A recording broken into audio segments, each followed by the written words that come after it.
Oke, selamat sore sahabat Bunda dimanapun sahabat-sahabat semuanya berada, bunda-bunda dimanapun berada. Sore hari ini kita bertemu lagi ya.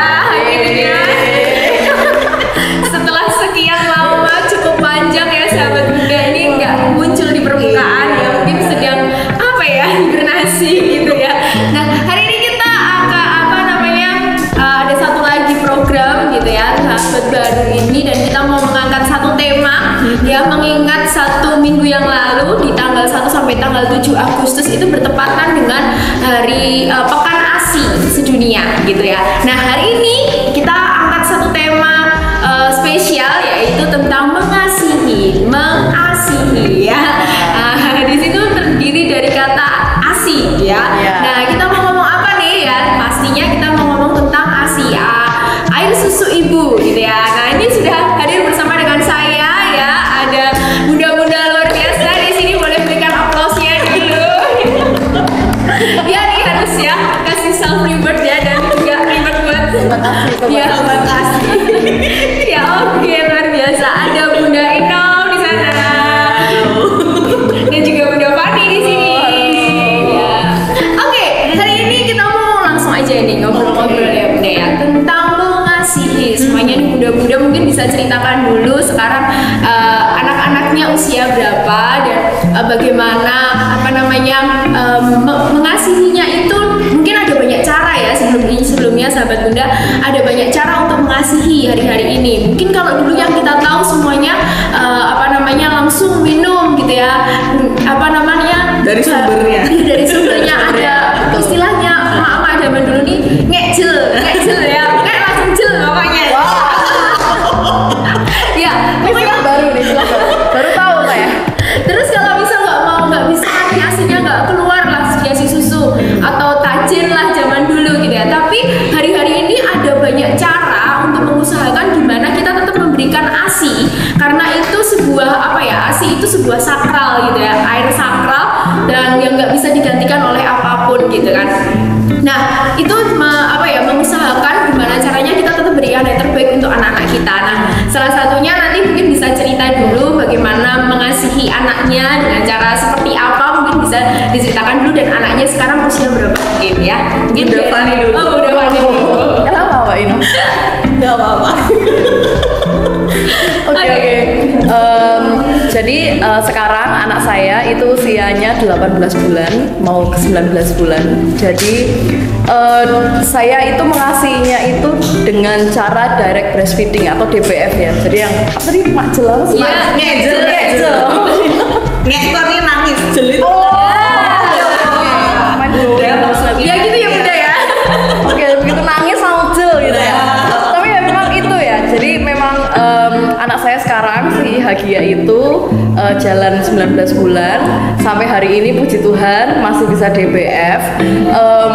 Apakah tadi ya seperti yang Dinar bilang, apakah sempat pumping atau menyusui dengan alat pakai dot atau enggak? Sebenarnya pernah, tapi kalau bisa dibilang itu dari awal lahir sampai dengan hari ini itu saya 70-80% itu memang DBF gitu. Oke, berikan aplaus dulu untuk Bunda DBF ya. Apa ini maksudnya ya? Luar biasa ya, 18 bulan mengasihi dengan direct breastfeeding gitu ya. Pasti akan ada banyak cerita-cerita di sana, nanti kita akan gali ya sahabat Bunda ya. Oke, silakan Bunda Ino. Iya, kalau anak saya udah umur 6 tahun. Jadi ketika ini kan mau ngomong tentang ngasih, saya sambil mengingat-ingat. Oh iya. 5 tahun yang lalu ya. Cuman perjuangannya itu tidak terlupakan ya. Karena kalau saya nggak DBF ya, saya effing, eksklusif pumping. Wah, ini apa? Mami effing ya. Effing ya. Jadi benar-benar pumping aja gitu. Gitu sih. Kalau latar belakangnya nanti kan. Ya. Mungkin langsung aja ya di sana ya. Gimana kenapa pilihan itu kan? Iya. Sekarang ada banyak pilihan gitu ya bunda-bunda ya. Ada banyak pilihan, ada bisa aja nih memilih DBF aja atau memilih untuk apping atau mungkin dengan sulfur atau apa gitu ya. Iya. Tapi kenapa memilih itu, atau ada keadaan seperti apa? Iya, itu karena awalnya sebenarnya karena anak anaknya bingung puting, ya kan? Jadi ada istilah bingung puting kayak gitu. Dan ternyata setelah saya melahirkan dan memiliki anak, ternyata menyusui itu tidak semudah itu gitu. Ternyata ya kan. Jadi di awal pelekatan itu kayak ya putingnya lecet terus gitu kan. Dan itu kan sakit banget. Ya kan? Untuk yang pernah mengalami. Ya benar ya. Dan ternyata tuh kok susah ya ternyata. Ya mungkin karena sayanya juga kayak kurang sabar gitu ya untuk melekatkan kembali dan lain sebagainya, karena udah sakit banget sampai berdarah juga. Nah oleh karena itu cobalah aku pumping aja gitu. Dan dari situ ternyata ya semua ada positif negatifnya ya gitu kan. Kayak aku kalau ngeliat yang DBF sih sebenarnya kayaknya enak banget gitu kan, tinggal ngecek. Ya ternyata kan tidak gitu. Jadi kayak ada struggle-nya masing-masing memang kayak gitu. Jadi saya memilih Epic karena awalnya ya itu tadi, karena pelekatannya tuh si anak belum puting. Sebenarnya kayak bisa sih untuk datang lagi ke apa ya, kan ada ya konsultan laktasi gitu. Dan sebelum melahirkan pun ketika hamil mau melahirkan tuh saya sudah konsultan laktasi sebenarnya. Iya, jadi kayak udah dikasih tahu caranya gimana dan lain sebagainya. Tapi kita praktek ya tidak semudah itu gitu. Jadi dari awal pertama kali si El lahir itu langsung nih di pumping waktu itu karena bingung puting itu ya? Iya, jadi awalnya memang saya berusaha dulu ya kan pakai itu kan DBF gitu, tapi ternyata ya itu tadi karena bingung puting jadi lecet kan, sakit banget, kayak aduh daripada akunya juga kayak aduh gitu kan, jadi coba deh di pumping gitu. Dan ternyata enak juga ya gitu, walaupun kedepannya juga pasti banyak halangannya gitu Bunda. Oke, luar biasa. Ya itu cerita dari Bunda Inov gitu ya, bagaimana dia menjadi mami Epic lalu lolos nih eksklusif pumpingnya 1 tahun. Wow. Jadi nggak 2 tahun juga gitu. Kalau aku dulu tuh pernah juga kan di masa-masa agak mampet ya. Karena memang kalau Epic itu beda sama DBF kan. Kalau DBF tuh kayak payudara itu bisa kosong dengan sempurna. Iya nggak sih, karena disedot anaknya kan di sini gitu. Kalau Epic kan pakai alat nih. Jadi memang kadang kalau nggak tuntas itu memang bikin greges-greges ya Bu. Yang pernah mengalami ya kan kayak gitu. Dan ada jam-jam tertentu yang kita harus tertib gitu. Karena kalau enggak kan rasanya payudara mau meledak. Iya. betul. Jadi harus segera dikosongkan. Sebuah alarm gitu ya. Iya. Oke, nanti kita akan ngomong suka dukanya ya. Sekarang Bunda Fani dulu nih cerita gimana akhirnya memilih untuk DBF gitu. Ya sebenarnya pas awal-awal menyusui itu pasti semua ibu tuh ngalamin struggle yang sama ya, pelekatan, terus puting lecet, pokoknya hal-hal yang berhubungan dengan kesakitan menyusui. Ya saya kira tuh kalau habis lahiran tuh ya udah gitu, itu kayak top kesakitannya para ibu tuh ya pas melahirkan. Tapi ternyata enggak gitu, karena bagi saya pribadi nih ya, mungkin nggak tahu ya ibu-ibu yang lain, bunda-bunda yang lain tuh setuju apa enggak? Cerita di FT. Bener. Itu justru momennya itu lebih sakit menyusui gitu, karena kalau ya pas lahiran itu pas hari itu aja kita sakit gitu, apalagi sekarang banyak teknologi lah, ada yang sesar eraks apa-apa, jadi minim rasa sakit gitu. Tapi kalau menyusui ya kita tuh kan pasti ya mau menyusui anak kita itu paling enggak lah 6 bulan lah, paling enggak 6 bulan lah kita ASI eksklusif gitu. Tapi ya itu nggak gampang. Saya ingat banget waktu awal-awal habis Hagia lahiran itu kan menyusui, saya ngomong sama Dinar juga gitu, Din, ini siapa ini yang apa ya istilahnya nggak pernah ngasih tahu saya kalau ternyata menyusui itu lebih menyakitkan dan lebih struggling gitu loh, lebih challenging, lebih menantang daripada ketika kita itu hamil dan melahirkan gitu. Saya ngalami puting lecet itu sampai 3 bulanan, Hagia 3 bulan. Benar-benar kayak bahkan pelekatannya belum sempurna tuh sampai umur sekitar 2 bulan 3 bulan tuh saya masih struggle banget untuk menyusui gitu. Tapi kenapa kok pada akhirnya saya memilih untuk tetap DBF? Sebenarnya kalau alasan utamanya itu karena kebetulan memang saya di rumah terus, jadi saya full di rumah, jadi ibu rumah tangga sampai dengan hari ini, nggak kemana-mana. Jadi saya merasa saya mampu untuk selalu ada, paling enggak itu sama anak saya itu lebih sering gitu. Itu yang pertama. Terus yang kedua juga beda sama Mbak Inof ya. Kalau Mbak Inof tadi itu mungkin justru kesusahannya waktu pelekatan. Nah, kalau Hagia ini kasusnya mungkin karena sudah terlalu nyaman DBF, dia susah untuk minum dot. Oh, oke. Jadi Hagia itu susah untuk minum dot ya. minum dot. Jadi ada bingung puting, ada minum dot. Jadi di awal-awal pas perpindahan, jadi kadang kan juga pengen ya ibu-ibu minta pergi kemana gitu, sekedar ke Indomaret kan minta ngambil dulu di atas kan me time ya, pengen kan seperti itu gitu. Nah saya pumping kan, jadi memang sempat pumping beberapa kali karena pas 6 bulan pertama menyusui itu kan biasanya ASI deres-deresnya kan, meskipun kita udah DBF pun tetap payudara pasti kalau nggak dikeluarin ASInya sakit juga kan. Nah pumping kan itu, pumping beberapa kali waktu saya pergi itu dikasihkan lah dotnya ke Hagia, kadang mau tapi sering enggaknya. Jadi dari situlah terus kemudian mikir ya udahlah, mungkin memang anak saya ini cocoknya DBF gitu, dan kebetulan saya mampu, saya bisa, saya stay di rumah terus, jadi stay at home mom gitu. Jadi ya udah Anjuran pemerintah ya. Jadi akhirnya saya DBF, meskipun memang beberapa kali kalau terutama setelah 1 tahun ya, kalau 1 tahun pertama itu memang saya full ASI, entah itu DBF atau ya 70% DBF, 30%-nya ya kalau pas pergi-pergi gitu memang nyairin ASI gitu, saya tetap stok ASI. Tapi setelah 1 tahun ke atas, karena Hagia juga sudah mulai makannya sudah mulai lancar, jadi memang saya sambung support juga akhirnya gitu setelah 1 tahun ke atas. Jadi gitu sih. Jadi pasti ada air mata ya di balik semua. Bener banget. Kalau misal cerita suka dukanya nih selama 18 bulan ini ya, mungkin bagaimana sih rasanya DBF itu gitu, maksudnya mungkin bisa diceritakan untuk bunda-bunda yang ada di rumah yang hari ini lagi nonton gitu kan, mungkin baru mau menyusui atau mungkin mengalami hal yang sama, nanti bisa like atau kasih jempol gitu ya, bisa di kolom komentar itu apa sih suka dukanya jadi ibu DBF, mami DBF, apa bunda DBF atau apa itu. Mungkin sebelum sukanya malah aku pengen cerita dukanya dulu. Jadi memang ini juga ibu-ibu DBF lainnya pasti juga relate ya sama yang aku rasain gitu, bahwa terutama ini dialami di 6 bulan awal. Belum ada asupan tambahan dari makanan, otomatis kan 2-3 jam sekali itu pasti anak itu akan minta susu gitu. Nah itu saya rasain banget apa ya, perjuangannya tuh pas awal-awal 6 bulan itu, karena setiap malam memang sampai hari ini pun saya harus diakui ya, harus mengakui bahwa tidurnya cukup terganggu Bun ya ini. Jadi memang tidurnya terganggu gitu. Jadi mungkin saya nggak tahu ya, saya pernah sharing juga sama salah satu mama-mama di posyandu rumah saya gitu ya.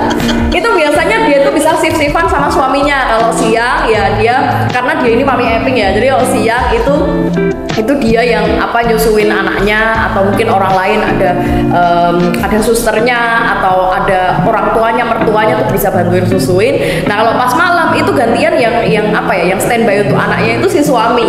Nah kalau dalam konteksnya DBF tuh nggak bisa Bun ya. Jadi paling mentok ini yang bisa dilakukan suami adalah ngepuk-puk sambil tertidur tiba-tiba gitu. Ini saya bertanya ya, bukannya kita bisa sambil tidur gitu ya? Bisa sih, bisa memang sambil tidur gitu. Tapi kan sebelum itu kan bayinya ngek dulu Bun. Oh iya, jadi kita harus bangun dulu ya, siang bangun dulu gitu. Memang DBF itu bisa dilakukan entah itu sambil duduk, sambil tidur, sambil ya kalau sebenarnya kalau sudah nyaman itu enak aja gitu. Tapi kalau pas malam itu tetap bayi itu kalau karena memang Hagia juga belum di sleep training ya, jadi malam itu kadang masih suka kebangun. Sekarang udah nggak sesering dulu sih, kadang jam 11 bangun, jam 4 pagi bangun. Nah itu ya kita harus bangun dulu untuk pada akhirnya nyusuin, dan itu nggak bisa digantikan oleh suami. Jadi itu yang pertama. Terus yang kedua juga, saya nggak tahu apakah ini juga dialami sama bunda-bunda yang lain ya, tapi karena Hagia ini umurnya menjelang 2 tahun nih, dia itu baru ada di masa-masa sangat lengket sama bundanya gitu, sangat lengket sama mamahnya. Jadi entah kenapa tiap kali ketemu saya itu yang dicari selalu minum jadi pasti nom kalau sama bunda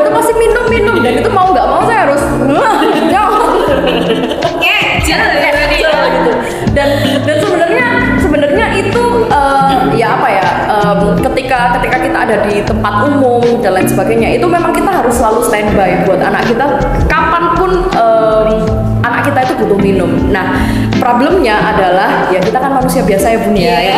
Bunda ini kan bunda-bunda ini juga manusia biasa gitu yang kadang capek, kadang pas terutama saya ngerasain juga pas sakit seperti itu, dan di satu sisi kita tetap harus menyusui anak kita, itu sulit. Itu yang kedua. Nah, ini yang terakhir juga nih, yang ketiga tadi ngomongin soal sakit itu.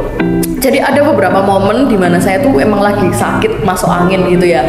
Nah, penularan penyakit itu jadi cepat, nggak tahu kenapa ya. Jadi mungkin iya karena melekat terus kan. Jadi mungkin kalau dia bisa diminumkan pakai dot itu bisa dipisahkan kamar atau gimana. Tapi karena emang Hagia ini DBF, memang dari dulu DBF.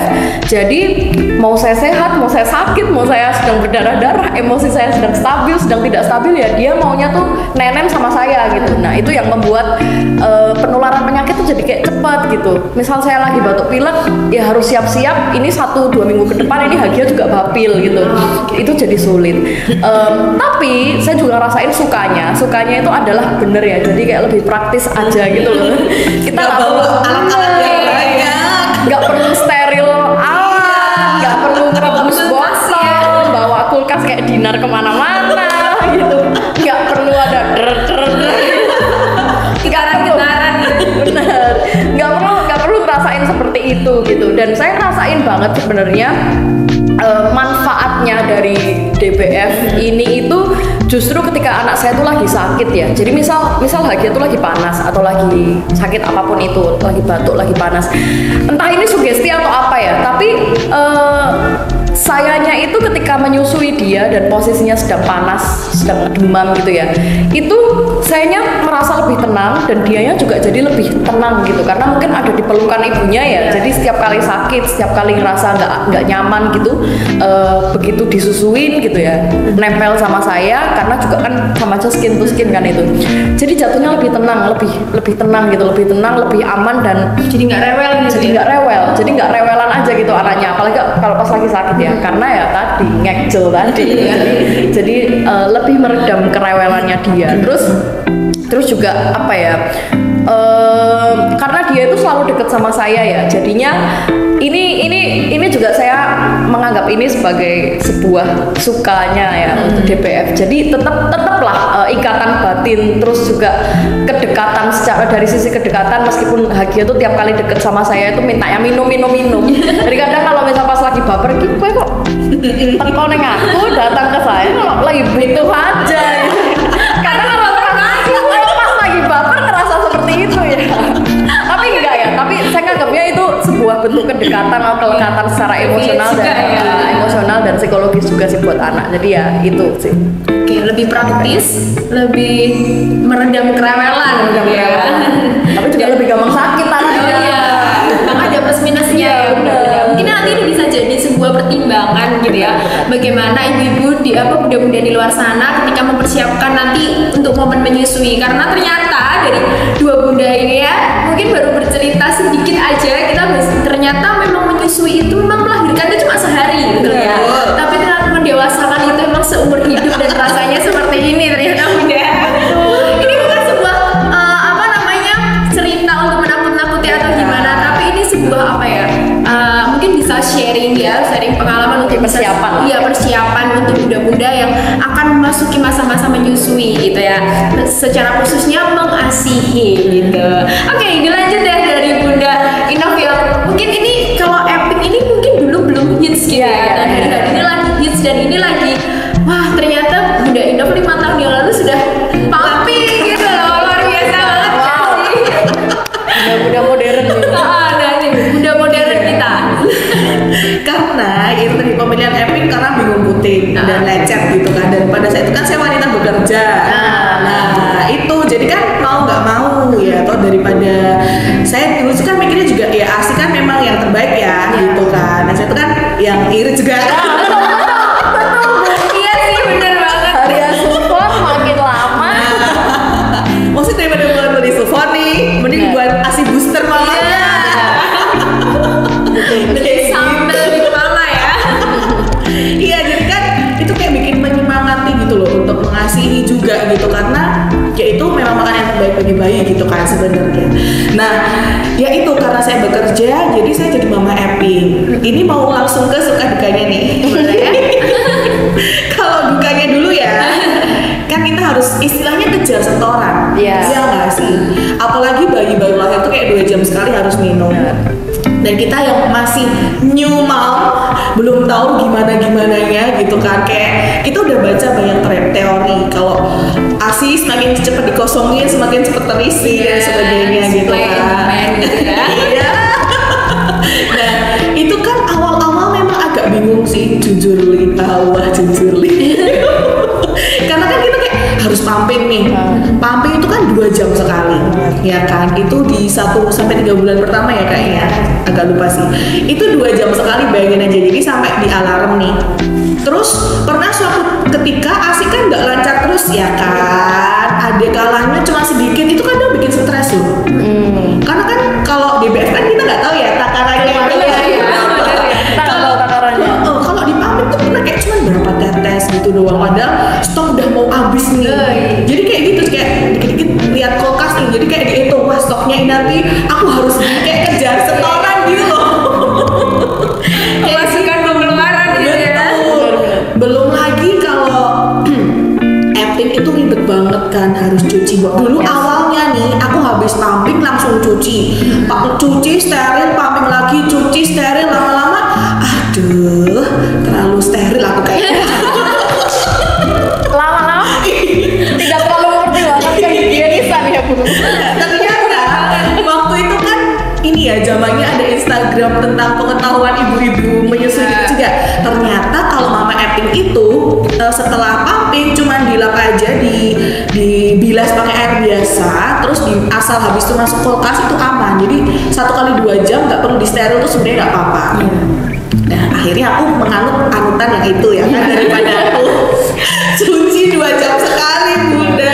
Nah dan pasti support system ya juga harus ini ya, karena apalagi bayi baru lahir itu kan yang dikit-dikit pup, dikit-dikit pipis, belum kita kasih pampers ya kayaknya. Kalau awal-awal itu kan kasihan juga ya. Tapi ya itu kita harus pumping, harus belum cuci bajunya, belum cuci, pokoknya Berasa aspek gitu ya. iya, Belum jahitan sesar masih sakit. jalannya tuh masih bungkuk-bungkuk gitu kan. Jadi apa ya, kayak sehari itu cepet banget dan kegiatannya kayak monoton gitu. Iya. Ya kan, itu mungkin yang bikin ibu-ibu baru itu agak stres gitu kan ya. Dan apa tadi aku bilang yang habis melahirkan terus agak bingung baby blues itu sebenarnya nyata adanya gitu kan. Mungkin nanti bisa kita bahas ya. Oh iya, sempat ngalamin juga. Oh iya. Iya, padahal kalau dipikir sebenarnya support system udah ada banget kan. Tinggal di rumah mama waktu itu. Ada suami juga yang di rumah aja, maksudnya di rumah bisa kali di rumah gitu. Jadi support system udah ada, cuman itu tadi saking karena ya bingung ya kan, bingung kayak capek butuh tidur tapi nggak bisa tidur gitu. Ya kan. Karena alarm bunyi terus ya Bu ya. Ya ampun tadi habis pumping lagi. Kayak gitu kan. Tapi kalau enaknya kalau kita jadi mama Epping, kita mau kemana-mana tuh aman gitu loh. Tinggal anak di rumah mah ada botol, ada minum stok, aman kayak gitu. Cuman ya itu ribet banget. Memang kalau kita harus pergi dalam jangka waktu yang lama. Pernah suatu ketika itu ada ya di kerjaan itu harus nginep di luar kota nih 2 hari semalam. Waktu itu saya mama Epping, bayangin dong. Pasti harus tanya dulu nanti di penginapan ada kulkasnya. Kayak ya ampun, prepare-nya tuh banyak banget gitu ya kan. Terus sama acara ya harus pumping dengan menutup itu selimut. Iya. Itu untuk sekarang ada yang lucu-lucu ya. Iya, ada yang gambar. Dulu pakai jari ya. Udah ada sih. Udah ada Dulu pakai jari. Iya kayak gitu. Belum kan pumping minimal ya 30 menit ya. Ya kan, belum sampai 1 jam. Belum kalau kita harus melakukan power pumping.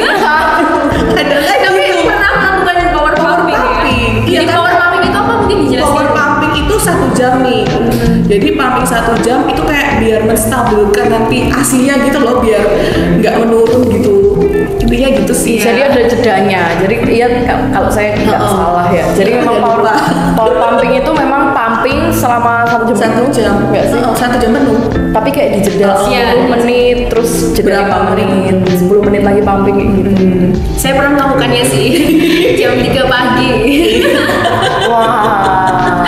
Karena kan bilang ya, kalau saya kebetulan juga mami emping ya kan. Katanya kalau tengah malam itu produksi prolaktin untuk ASI-nya itu memang tinggi-tingginya. Jadi saya coba waktu di bulan pertama kedua itu memang memanfaatkan waktu itu. Jadi setiap jam 1 sampai jam 3 itu saya pasti pumping dan power pumping. Iya. Emang sih hasilnya banyak. Cuma ya habis itu harus kuliah, harus apa itu kayak zombie gitu ya. Lemes bunda. Jadi akhirnya saya cuma berhasil di 3 bulan pertama untuk power pumping. Habis itu selanjutnya pumping biasa aja deh. Iya bener, dan kayak memang butuh ketelatenan gitu loh. Kadang tuh sempet kayak aduh kesel banget. Iya. Ya nggak sih? Tapi DBF juga perlu ketelatenan juga sih. Iya. Itu telaten harus selalu ada itu tadi. Iya.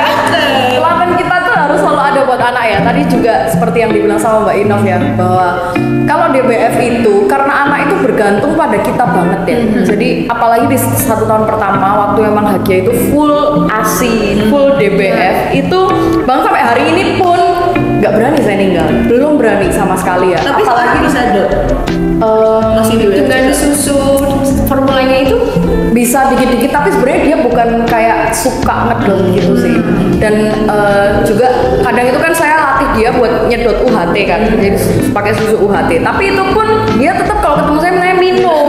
Ya sudah lah. jadi ada perbedaan kayak sih bunda-bunda waktu di awal sebelum ini kan kebetulan anak pertama semua Iya. ya anak pertama, jadi memang shocking momnya itu berasa banget gitu momen itu. Nah ada perbedaan nggak sih, mungkin bisa diceritakan dari awal sebelum melahirkan gitu sampai akhirnya memasuki masa menyusui itu perbedaannya apa, dan mungkin bisa diceritakan ke bunda-bunda gitu yang akan memasuki masa-masa menyusui ya, apa sih sebenarnya persiapan yang paling penting gitu yang harus dipersiapkan sebagai seorang new mom untuk memasuki masa menyusui. Jadi siapa dulu nih? Silahkan. Maksud aja. Apa persiapannya? Ya, mungkin kalau di banyak ya sekarang di Instagram atau di web gitu Banyak. ini persiapan ini dan lain sebagainya. Tapi mungkin secara apa ya? Kenyataan mungkin kan sangat berbeda gitu ya. Mungkin bisa diceritakan gitu. Yang paling penting menurut bunda-bunda ini tuh apa gitu? Yang paling penting adalah keteguhan hati. Bener sih. Iya, karena kan banyak kita baca teori, Iya. itu bagus sebenarnya karena untuk memperlengkapi kita ya, biar kita ya nggak belong-belongan gitu loh. Iya. Punya anak masuk ya belong-belongan ya toh. Oke, berarti baca. Literasi itu penting ya. Terus kalau yang mau menyusui ya itu tadi ke konsultan laktasi dulu dan sebagainya, pijat laktasi kayak gitulah ya, itu yang kita lakukan secara ini ya. Cuman kalau yang lebih penting adalah kesiapan yaitu tadi hati kita, mental. Bener banget karena ini ya ketika habis lahiran tuh kayak ya ampun ternyata jadi ibu tuh gini ya, terus kita jadi langsung oh mamaku maafkan aku selama ini langsung ini sedih langsung basuh kaki ya nggak sih Benar. rasa gitu kan, aduh ya kayak gitu. Tapi ya itu keteguhan hati ya ketika kita menjalani walaupun kadang ya kayak mau nangis gitu kan, cuma Tapi itu sempet nangis gak sih? iya Anda Kita menangis bersama aja lah ya. Oke. jadi kayak ya ampun ternyata kayak gini ya gitu kan, Ini loh itu sudah ada fase. alarm loh nih. Alarmnya di stop dulu. Iya karena apa ya, kayak itu kan sebuah fase yang belum pernah kita alami gitu. Maksudnya kalau dalam pernikahan pun gitu kan sama ketika kita kayak penjajakan dulu mau menikah itu kayak belum ada bedanya lah ya. Cuman kalau kita kayak udah punya anak, ada satu anak nih dipercayakan Tuhan buat kita gitu. Ya walaupun rasanya capek dan lain sebagainya, tapi kan kita harus berjuang gitu ya. Itu kan anugerah juga, Iya. ya kan. Jadi ya dijalani dengan penuh keteguhan hati itu Yang tadi. paling penting pertama adalah keteguhan hati. Iya, betul. Di samping literasi penting, Iya. tapi keteguhan hati itu emang yang paling penting untuk persiapan menyusui gitu ya. Kesiapan kita juga ya harus siap karena gitu mau nggak mau ya harus kita jalani Iya, benar. gitu kan ya Tidak karena bisa kita hindari gitu ya. betul dan kayak ketika kita lagi capek apa kayak aduh ini gitu ya kita lihat deh anak kita ya kan itu kayak sumber kekuatan juga nggak sih kalau kita lihat anak kita gitu satu pribadi ini dititipin nih sama kita untuk kita didik kita mengasihi gitu walaupun penuh perjuangan berdarah-darah mengeluarkan asi itu tadi gitu kan cuman ya karena sayang kita gitu kan sama anak itu kayak nggak ada artinya lah perjuangan my itu God. sama Udah bongkai. Kalau Iya. Fanny gimana nih? ayo Oh iya iya. semangat Oke, sebenarnya udah dijelasin semua nih sama Mbak Inam ya. Saya setuju, saya sepakat kalau memang teori sama praktiknya tuh sangat berbeda ya Bun ya. Betul. Kayak indah banget kalau di teori-teori itu mengasihi itu mendekatkan kita punya kelekatan batin ikatan batin itu sangat ya saya percaya ya saya setuju juga tetapi memang pada praktiknya itu sulit ya bukan sulit sih lebih tepatnya menantang lah ya. Betul. Mungkin mau nambahin juga kalau menurut saya ya yang harus dipersiapkan untuk bunda-bunda di rumah sebelum punya anak sampai punya anak nanti pada akhirnya menyusui itu adalah kesiapan fisiknya juga jangan lupa gitu. Dalam artian di sini tuh 1 minggu pertama saya tuh nggak tahu jadi orang tua tuh kalau 1 minggu pertama tuh selelah itu dan capek itu gitu karena bayi itu masih belajar soal siklus tidur, dia masih belajar caranya cari makan yaitu dengan menyusui kita gitu ya. cara menghadapi dunia Iya. Kita kayak gini dunia. Benar. Jadi bayi itu ketika lahir itu dia nggak tahu apa-apa gitu ya, dia nggak tahu, dia bahkan masih harus belajar caranya minum dari kita, dia masih belajar caranya tidur itu gimana, dia masih belajar caranya pup, caranya pipis itu seperti apa. Dan 1 minggu pertama itu mungkin ini buat parents di rumah, bapak ibu dan juga semuanya lah, nggak cuma ibu tapi juga ayahnya juga ya yang mendampingi, itu memang sangat melelahkan secara fisik gitu. Nah karena memang kita capek secara fisik dan ini juga mau ngasih tahu di awal juga kalau jadi ibu itu, jadi nyumam itu perubahan yang menurutku ya selain perubahan dari sisi emosi, dari sisi tadi kita perlu keteguhan hati untuk menjalaninya itu juga perubahan fisiknya itu nggak main-main sebetulnya.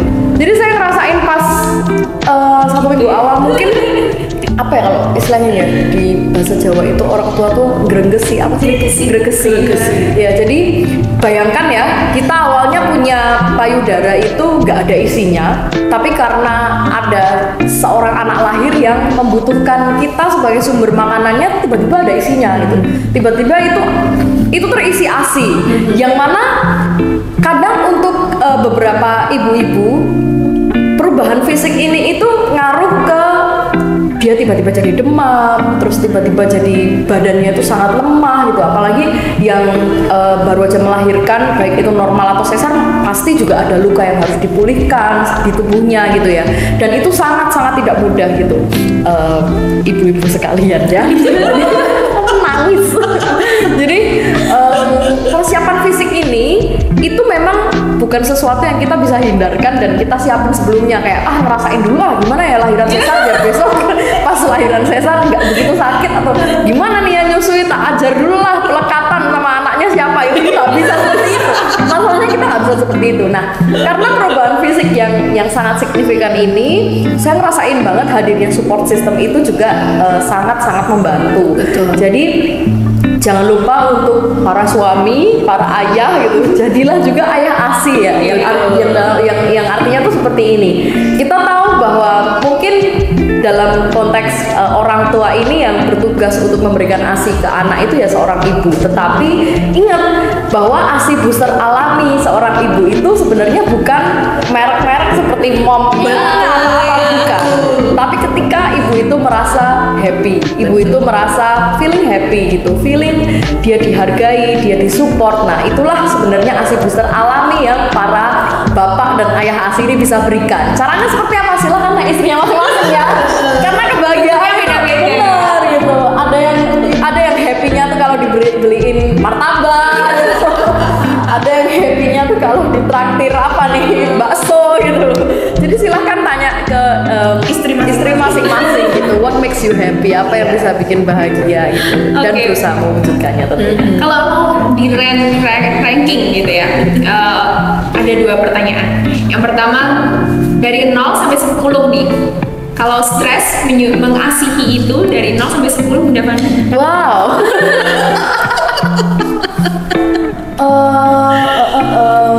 5 aja deh. 5. Di tengah-tengah aman banget nih jawaban. 5,5 lah. 5,5. Iya. 5,5 nih. Iya, 5,5. Ya, nggak nambah, nggak kurang. Oke.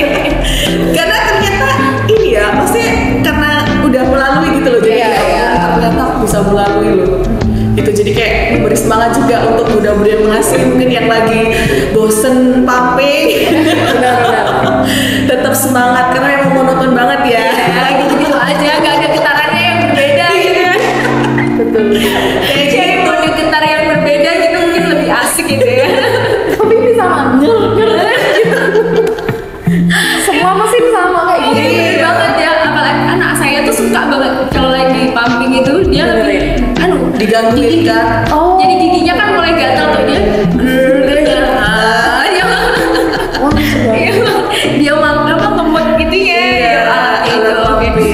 Tapi ya modenya gitu-gitu aja ya. Oke, karena sudah melewati gitu ya, sudah ternyata mungkin di cerita di awal gitu muda-muda mungkin kayaknya tegang banget gitu ya, stressful banget ya, berubah peralihan dari masa belum menjadi ibu akhirnya menjadi ibu dan menyusui, mengasihi ini mungkin tampaknya stressful, tapi setelah dilewati ya stressfulnya tadi cuma di angka 5 loh ya. Tenang aja. Tenang aja, jadi pasti bisa dilewati tantrum. semuanya. Belum menghadapi tantrum. Belum nanti melepas harus sekolah. Aduh. Jadi emang semua ada masanya ya bunda ya. Betul. Semua ada masanya sendiri, nanti ada struggle-nya sendiri ya. Terus sekarang yang kedua, kehadiran support system. Mungkin itu bisa suami, bisa juga apa ibu mertua, keluarga dan lain sebagainya gitu. Mamah ya kalau masih ada gitu kan.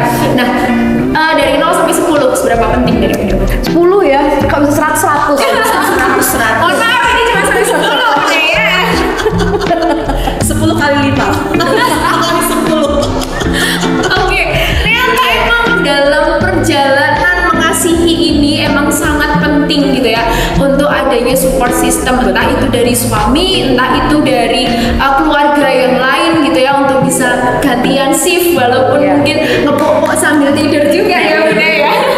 Tapi ternyata kehadiran support system itu sangat penting untuk perjalanan mengasihi, dan untuk persiapan-persiapannya tadi mungkin bisa bunda-bunda keteguhan hati, literasi, mungkin baca-baca itu bisa, dan persiapan fisik yang tidak bisa dihindari itu. Tapi mungkin ada satu lagi nih, setuju nggak sih bunda? Kurangi nonton sosmed yang mungkin membuat kita itu membanding-bandingkan diri dengan orang lain. Setuju banget.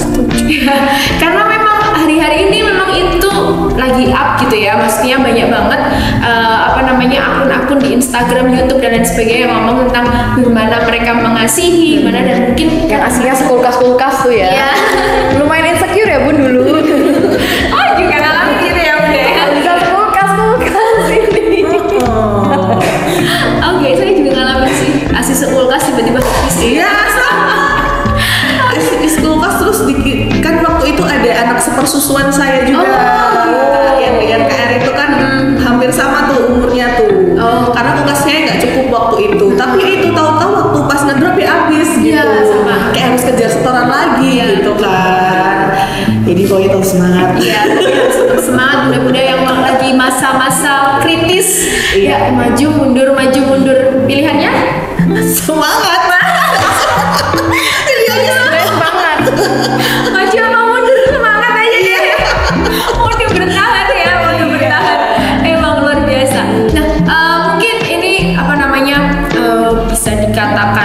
sebuah apa ya makna mungkin selama perjalanan 5 tahun yang lalu dan selama 18 bulan ini gitu ya. Makna menyusui bagi Bunda Inof dan Bunda Fani ini apa sih? Oke.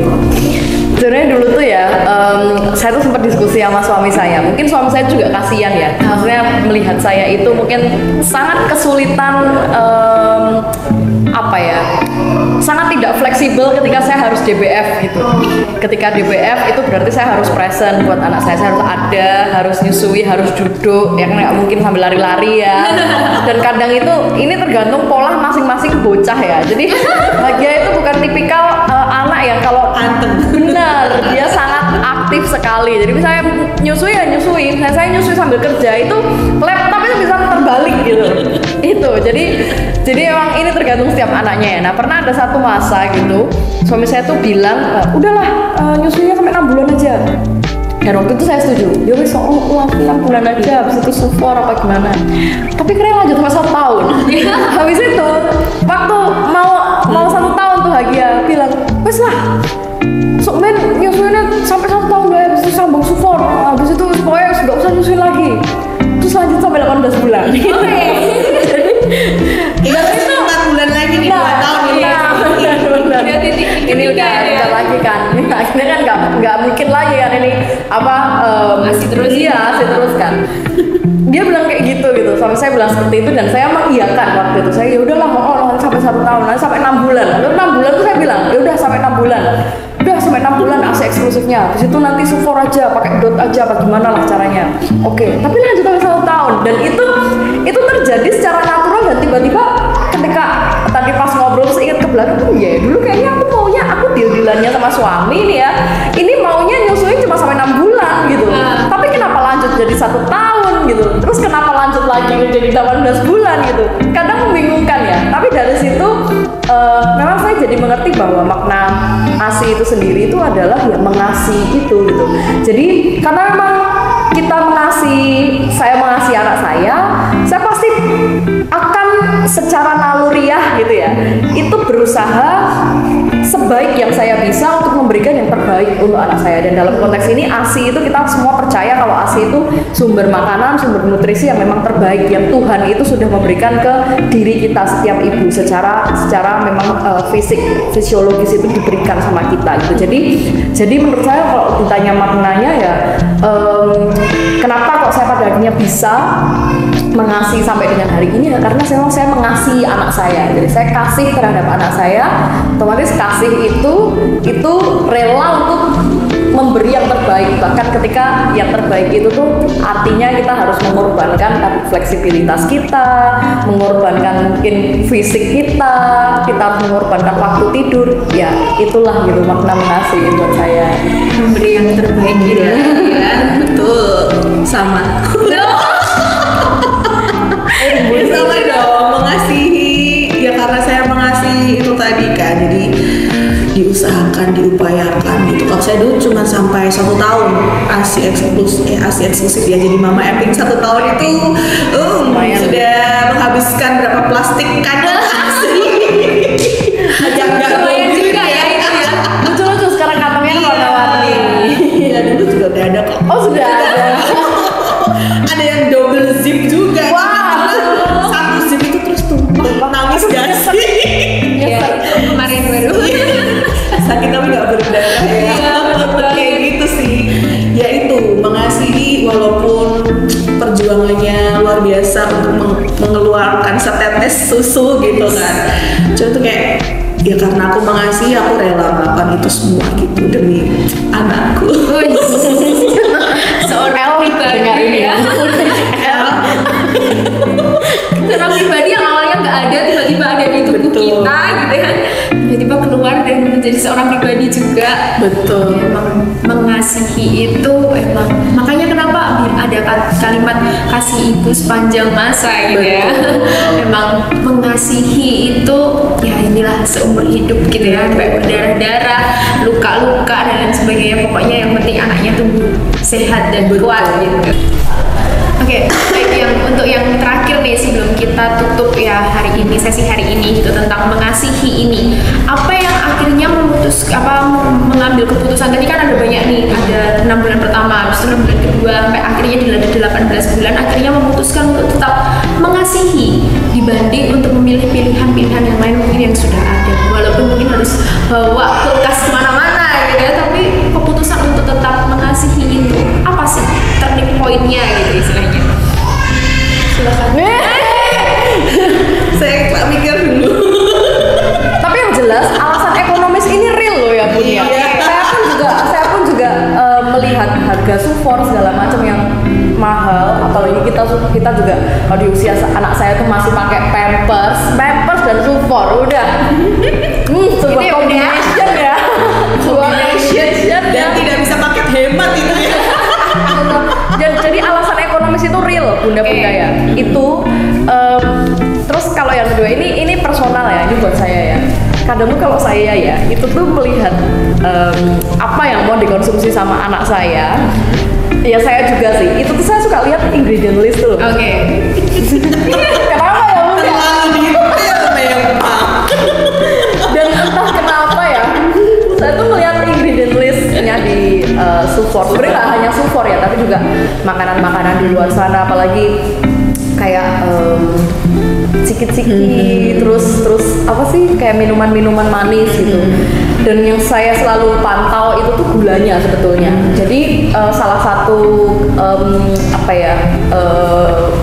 consideration pertimbangan saya itu juga melihat sebenarnya sugar intake apa ya itu? Asupan Asupan gula, ya ampun, asupan gula dan juga nutrisi yang masuk ke tubuh anak saya itu maunya itu saya pantau sedari kecil gitu. Jadi supaya kan sekarang tuh ngeri ya Bun ya, kayak misalnya lihat gitu di berita-berita gitu. Kemarin baru lihat bahwa angka diabetes pada anak tuh naik lah, semakin angka diabetes, obesitas, terus penyakit-penyakit yang aduh segala macem lah. Dan itu memang itulah yang membuat saya secara pribadi itu mengontrol apa yang masuk ke tubuh anak saya, termasuk makanan dan minuman gitu. Ini saya juga nggak mengecilkan setiap memang ada beberapa kasus-kasus ibu-ibu gitu ya yang anaknya itu memerlukan asupan tambahan seperti tadi mungkin susu formula atau susu penambah nutrisi. Jadi memang ada beberapa kasus yang seperti itu. It's totally okay untuk kasus-kasus yang memang khusus dan atas persetujuan DSA ya. Tetapi untuk yang tidak atau yang ibu-ibu yang mungkin saat ini masih mampu untuk menyusui dan bisa menyusui gitu ya, mending diupayakan gitu, karena nutrisinya ya Tuhan sudah memberikan kepada tubuh kita, seorang perempuan, seorang ibu ini sebenarnya udah paket komplit ya. Kita dikasih rahim untuk mengandung, kita dikasih bahkan selama dalam kandungan ada yang namanya air ketuban, ada yang namanya rahim yang memang menjaga, terus dikasih jalan lahir juga, dan dikasih sudah sepaket sama payudara kita yang bisa mengeluarkan itu nutrisi yang terbaik gitu. Jadi ayo kita upayakan itu terlebih dahulu gitu sebelum mencari opsi-opsi yang lain gitu. Itu dari saya sih. Itu ASI tadi sakral itu tadi ya, memang kita nggak bisa cari dimanapun yang bisa menggantikan ASI ini gitu. Air sakral. Iya, air sakral ibu. Kita jadi rubah. Oh nggak, dari Bunda Ino gimana? Iya sama sih, memaksimalkan dengan maksimal, mengusahakan dengan maksimal gitu bahwa bisa mengasihi anak gitu, karena itu tadi yang pertama ASI itu biar bagaimanapun tetap yang terbaik ya di luar kondisi ibu kan macam-macam gitu. Kalau memang ya nggak bisa ya nggak apa-apa juga gitu, toh dari kalau udah dari seizin dokter dan sebagainya itu kan pasti aman juga ya untuk anak kita ya. Yaitu karena mengasihi itu apa tadi pertanyaan aku jadi lupa. Kenapa akhirnya memutuskan tetap mengasihi? Oh iya.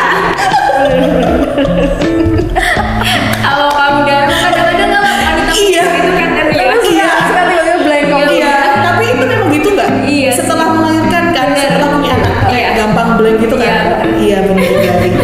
Kayak harus apa dicatat gitu. Kenapa memutuskan tetap mengasihi? Ya itu tadi karena berusaha semaksimal mungkin walaupun habis 1 tahun nih, dan itu tuh pas banget. Jadi hari ini ulang tahun, besok itu ASIku gak keluar. Oh entah kenapa. Jadi tapi itu juga satu sisi agak lega karena udah gak epic ya kan. Tapi ya udahlah 1 tahun itu udah cukup gitu kalau menurut aku ya. Karena kan kayak 6 bulan pertama dulu yang full ASI nih, setelah itu kan udah makan, jadi gizi-gizi itu masih dari asupan yang lain kayak gitu. Jadi ya saya mau usahakan semaksimal mungkin gitu, dan sudah tidak mengasihi karena ya memang udah gak keluar gitu.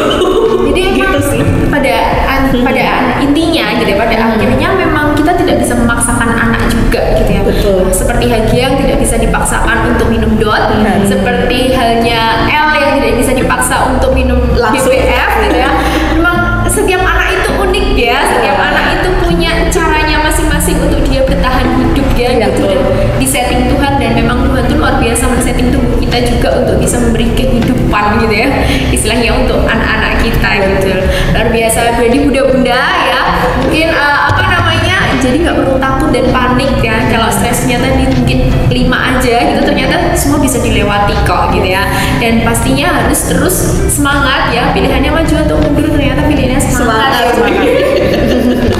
Terus bertahan aja untuk tetap mengasihi. Closing statement buat terakhir nih, terakhir banget, mungkin 1 kalimat 2 kalimat yang untuk mensupport para bunda-bunda yang sedang mengasihi dan akan mengasihi.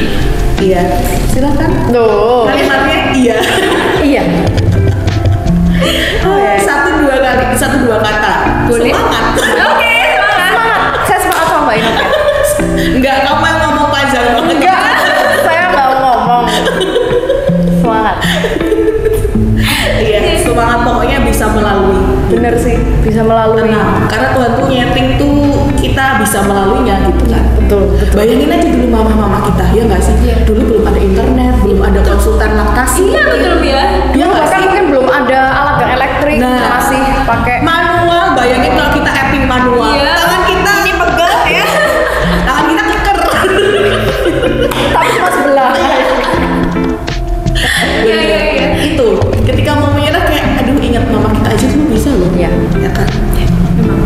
Jadi harus semangat. Jadi itu closing statementnya luar biasa ya. Mungkin kelihatan klise, tapi ternyata ini memang penting banget Semangat ya. yang dibutuhkan Semangat. para ibu-ibu. Ya, di day by day sampai akhirnya melewati masa itu 2 tahun untuk mengasihi anak-anak kita.